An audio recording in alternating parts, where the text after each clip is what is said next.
இப்போ 1000 ரூபாய் கொடுக்கறதுல 950 கோடியை ஒரு மாசத்துக்கு இழக்குது. ஆண்டுக்கு 12,000 கோடியை இழக்குது. இந்த 12,000 கோடியை வைத்து ஒரு தொழிலை தொடங்கி அதில் முதலீடு செய்து ஒரு நிரந்தர வருவாயை பெருக்கிக் கொள்ள, நிலையான வருவாயை பெற ஒரு வேலை வாய்ப்பை ஏற்படுத்தி கொடுப்பதுதான் தீர்வாக இருக்க முடியும். தேவைக்கு ஏற்ப அப்பப்போ ஒரு 1000-2000 கொடுத்து ஏமாத்துவது சரியாக வராது. ஒரு நாட்டை நல்ல வழியில் நடத்தி செய்கிற தலைவனின் ஆட்சி அதுவல்ல. மாணவர்களுக்கு 1000, படிக்க போற பெண்களுக்கு 1000, தேர்தல் வரும்போது வங்கி கணக்கில் 5000, 8000 டோக்கன், 10,000 டோக்கன் என்று கொடுப்பது ஏமாற்று, வளர்ச்சி திட்டம் அல்ல, வீழ்ச்சி திட்டம், கவர்ச்சி திட்டம் என்பதை கற்றறிந்த பிள்ளைகள் அறிவீர்கள். என் பெற்றோர்களும் பேரன்புமிக்க என் சொந்தங்களும் இதை அறிய வேண்டும். இப்படியே போய்கொண்டிருந்தால் நாம் 10 லட்சம் கோடி கடனை பெற்றிருக்கிறார்கள். எதற்காக பெற்றார்கள் என்று சொல்ல முடியுமா? மக்களுக்கு தெரியுமா இந்த கடன் அவர்கள் சம்மதத்தோடு பெறப்பட்டிருக்கா? அவர்களுக்கு தெரிஞ்சு பெறப்பட்டிருக்கா? அவர்கள் உடன்பாடு இருக்கிறதா? அந்த கடனில் 10 லட்சம் கோடி யாரை கேட்டு பெற்றார்கள்? எதற்காக பெற்றார்கள்? பெற்று நிறைவேற்றிய ஒரு நலத்திட்டத்தை சொல்லுங்க. ஒரே ஒரு நலத்திட்டத்தை. ஒன்று, நாட்டு மக்களுக்கு நல்ல கல்வியை கொடுத்தேன், தடையற்ற மின்சாரம் கொடுத்தேன், படிக்க கல்வி கொடுத்தேன், பார்க்க நல்ல மருத்துவம் கொடுத்தேன், பயணிக்க நல்ல சாலை கொடுத்தேன், போவதற்கு போக்குவரத்து பேருந்து, தரமான பேருந்தை கொடுத்தேன், குடிக்க தூய நீரை கொடுத்தேன், படித்த பிள்ளைகளுக்கெல்லாம் வேலை கொடுத்தேன், பசி பஞ்சம் இல்லாத, வறுமை ஏழ்மை இல்லாத வாழ்க்கை தரத்தை மக்களுக்கு கொடுத்தேன். ஏதாவது ஒன்று சொல்லுங்க. ஒன்றுமில்லை. அப்ப இந்த 10 லட்சம் கோடி எதற்கு பயன்பட்டது என்ற கேள்வியை ஒவ்வொரு குடிமகனும் எழுப்பி பார்க்கணும். ஒவ்வொருத்தரும் எழுப்பி பார்க்கணும். இந்த கடனை யார் கட்டுவா? 1 லட்சம் கோடி வட்டி வருகிறது. அதை யார் கட்டுவா? எங்கிருந்து கட்டுவார்கள்? நாம் ஏன் அந்த வட்டிக்கு வரியை செலுத்த வேண்டும்? நமக்கு வந்த பயன் என்னதனால்? நம் பிள்ளைகளை இன்றும் கட்டணம் கட்டித்தான் தனியார் பள்ளியில் படிக்க வேண்டிய அவசியம் இருக்கிறது. கட்டணம் கட்டித்தான் இன்னும் மருத்துவத்தை தனியார் முதலாளிகளிடம், தனியார் மருத்துவமனைகளை பெற்றுக் கொள்ள வேண்டிய தேவை இருக்கிறது. இன்னும் பல மடங்கு மின் கட்டணத்தை உயர்த்தி கொண்டே போகிறார்கள். ஐயா ஸ்டாலின் ஆட்சியில் மட்டும் 3 முறை மின் கட்டணத்தை உயர்த்தி இருக்கிறார். சொத்து வரியை அதிகப்படுத்தி இருக்கிறார்கள். சொத்து வரி அதிகப்படுத்துகிற போது வாடகை வீட்டில் இருக்கிறவர்கள், வாடகைக்கு கடை நடத்துகிறவர்களுக்கு அந்த வாடகை விலை கூடும். வாடகை கூடும். ஏன்? சொத்து வரியை கட்டுகிறவன் கையிலிருந்து கட்ட மாட்டார், வாடகையை கூட்டுவார். அதிலிருந்து எடுத்துத்தான் சொத்து வரியை கட்டுவார். ஒரு இடம் வாங்கினால் பத்திரப்பதிவு பல மடங்காக உயர்த்தப்பட்டிருக்கிறது. அப்போ தவிர்க்க முடியாத அடிப்படை தேவைகளில் கட்டணத்தை கூட்டிவிட்டு இலவசம் தருகிறோம் என்று இலவசம் எங்கிருந்து தருகிறீர்கள்? அந்த பணத்தை வைத்து. அப்போ தேர்தல் வரும்போது மட்டும் எதையாவது கொடுத்து மக்களை ஏமாற்றி வாக்கை பறித்து மறுபடியும் ஆட்சிக்கு வர வேண்டும் தலைவனும் அல்ல. இலவசம் பெற வேண்டிய ஏழ்மை வறுமை நிலையில் இல்லாது மக்களின் வாழ்க்கை தரத்தை உயர்த்த வேண்டும் என்று நினைப்பவன் எவனோ அவன்தான் இந்த நாட்டிற்கு அவசியமான தலைவன். அவன்தான் சிறந்த ஆட்சியாளனாக இருக்க முடியும். அப்படிப்பட்ட தலைவரை தேர்வு செய்கிற வாய்ப்பை தான் இந்த தேர்தல் என் சொந்தங்களுக்கு வழங்குவார்கள். அதுதான் உங்கள் மதிப்புமிக்க வாக்கை. ஏற்கனவே ஆட்சியில் இருந்தார்கள், அவர்கள் ஆட்சியில் வாழ்ந்து பார்த்து விட்டீர்கள். என்ன நிறைவு கண்டீர்கள்? இந்த ஆட்சியின் சிறப்பை சொல்லுங்கள். என்ன இந்த ஆட்சியின் சிறப்பு? 60 ஆண்டுகளாக ஆட்சி செய்து என் அம்மாவுக்கு ஒரு நாளைக்கு 30 ரூபாய் கூட சம்பாதித்துக் கொள்ள முடியாத வறுமை நிலையில் வைத்து 30 ரூபாய் ஒரு நாளைக்கு, மாசம் 1000 ரூபாய். 60 ஆண்டுகள் ஆட்சியின் சாதனை என்றார்.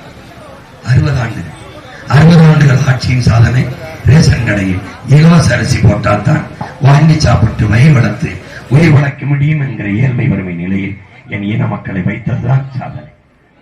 இந்த நிலையில் போனால் எப்படி? 1/2 பவன் தாலிக்கு தங்கம் இலவசம், 1 பவன் தாலிக்கு தங்கம் இலவசம், அண்டா இலவசம், குண்டா இலவசம், பரிசு பொட்டி, மூக்குத்தி, கொலுசு, தோடு. இதெல்லாம் ஒரு நாட்டில் ஆட்சி அரசியல் என்றால் இந்த நாடு எங்கே போய் நிற்கும் என்று என் அன்பு சொந்தங்கள்லாம் சிந்தித்து பார்க்கணும். உலகத்தில் எந்த நாட்டில் கொலுசு, மூக்குத்தி, குவாற்று, இந்த சாப்பாடு இதெல்லாம் கொடுத்து ஓட்டு கேட்கப்படுது? அருகில் இருக்கிற கேரளாவில் ஏதாவது ஒரு கட்சி, இதே காங்கிரஸ் இருக்கிறது, இதே கம்யூனிஸ்ட் இருக்கிறது, இதே பிஜேபி அங்க இருக்கிறது, ஒரு இலவசம் அறிவிக்கலையே. ஓட்டுக்கு காசு கொடுக்கலையே. ஏன் காசு கொடுக்க சொல்லுங்க? திரத்தி அடிப்பான். இலவசம் அறிவிச்சா தோத்து போவான். இலவசம் அறிவிக்கிற கட்சி தோத்து போகும். ஏன்? அவன் தன்மானத்தோடு வாழ்கிற மலையாளியாக இருக்கிறான். நாம் மானங்கட்ட தமிழர்களாக இருக்கிறோம். யாரா நீ? எதுக்குடா எனக்கு இலவசம் கொடுக்குற? எனக்கு சேவை செய்ய வர நீ ஏன் எனக்கு காசு கொடுக்கிற? காசை கொடுத்து உங்களுக்கு சேவை செய்ய 30 கோடி செலவு செய்து உங்களுக்கு சேவை செய்ய அவர்கள் என்ன மகாத்மாக்களா இல்ல கடவுள் அவதாரங்களா? யார் அவர்கள்? இதை என் அன்பு சொந்தங்கள், அறிவார்ந்த பெருமக்கள், எண்ணிலும் இளைய என் தம்பிதங்கள் எண்ணி பார்க்க வேண்டும். உங்கள் மதிப்புமிக்க வாக்கு மகத்தான மாறுதலை இந்த மண்ணில் செய்ய வேண்டும்.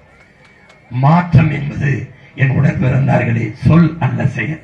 அந்த மாற்றம் எங்கிருந்து வர வேண்டும்? எங்கிலிருந்து?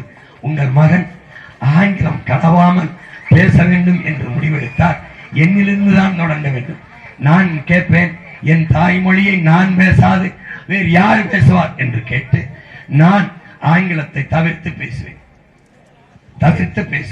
கூடுமானவரை புரியவில்லை என்றால் திருப்பி வந்து ஆங்கிலத்தில் சொல்லி திருப்பி அதை தமிழில் சொல்வேன். ரோட்ல அப்படி இல்ல, சாலையில, பஸ்ல இல்ல, பேருந்துல திரும்பி சொல்லுவேன். ஏன்னா கேட்கிறவங்களுக்கு பதியணும். இப்படி ஒரு வார்த்தை இருக்கு, பேசுங்க. சொந்த தாய்மொழி மறந்த இனம், சுடுகாட்டில் இறந்த பிணம். பேச மாட்டாங்க. இப்பவே இங்க வாங்க, வசந்தம் ஃபேஷன் அப்படிதான் எழுதியிருக்கு கடையில. அங்க வாங்க, சிக்கன் சென்டர். கோழி கடைன்னு எழுதுனா எல்லா கோழியும் பறந்து கறி நல்லா சுவையா இருக்காது. வசந்தம் ஃபேஷன். அப்ப என்னன்னா, நமக்கு என்ன எழுதுறோம்? இறைமகன் இயேசு தந்தைட்ட வென்றார். என் தந்தையே இவர்களை மன்னிங்க, என்ன செய்யறனே தெரியாம செய்து கொண்டிருக்கிறார். அப்படி என் மக்கள் என்ன செய்யறனே தெரியாம செஞ்சிட்டாங்க. தன் தாய்மொழியை அவர்களே அழித்து சிதைத்து விட்டார். திராவிடர்கள் சாதித்தது இது ஒன்றுதான். தமிழை ஆங்கிலத்தில் எழுதுகின்றார்கள், ஆங்கிலத்தை தமிழில் எழுதுகின்றார்கள், சாதித்தார்கள். தமிழோடு ஆங்கிலம் கலந்து பேசுகின்றார்கள், சாதித்து விட்டார்கள். என் மொழி செத்து போனது. நாங்கள் தமிழர்கள் இல்லை, தமிழர்கள். இந்த இனத்தை மறுபடி உயிர்ப்பித்து தூய தமிழ் இனமாக மாற்ற வேண்டிய பொறுப்பும் கடமையும் ஒவ்வொரு பிள்ளைக்கும் கையில். உங்கள் மகன் சாதிப்பேன். எப்படி சாதிப்பாய்? கல்வியில் இருந்து ஆரம்பிப்பேன். தமிழ் பயிற்று மொழி, ஆங்கிலம் கட்டாய பாடமொழி. உலகத்தின் எல்லா மொழிகளும் எங்கள் விருப்ப மொழிகள். விரும்பினால் எம்மொழியும் கற்போம், நாங்கள் வாழ. எங்கள் மொழி தமிழ் கற்போம், எங்கள் இனம் வாழும்.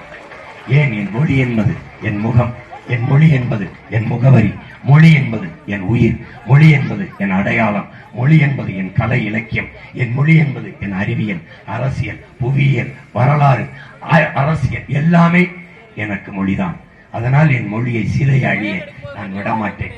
இப்படி எழுதி வைத்திருக்கிற கடைகளை என்ன செய்வாய்? ஒரு தகவல் கொடுப்பேன், மாற்றி எழுதுங்கள் என்று.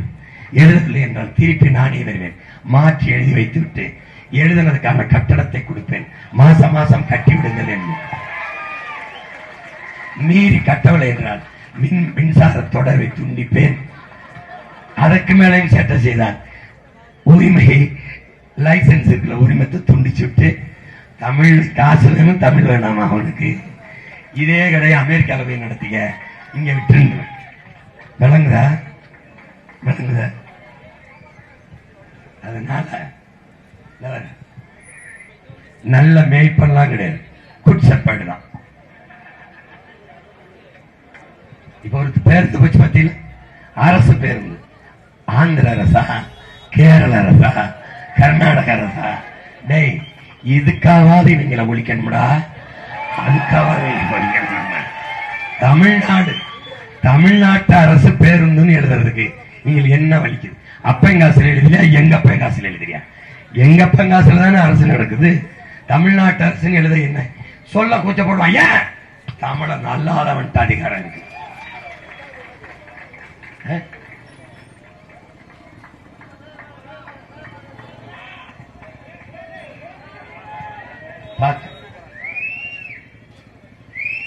உங்களுக்காக தான் வழி விட்டேன். இப்ப நினைக்கிறேன் என்ன பிரச்சனை? ஏன் நிக்கிற ஐயா கவலரையா?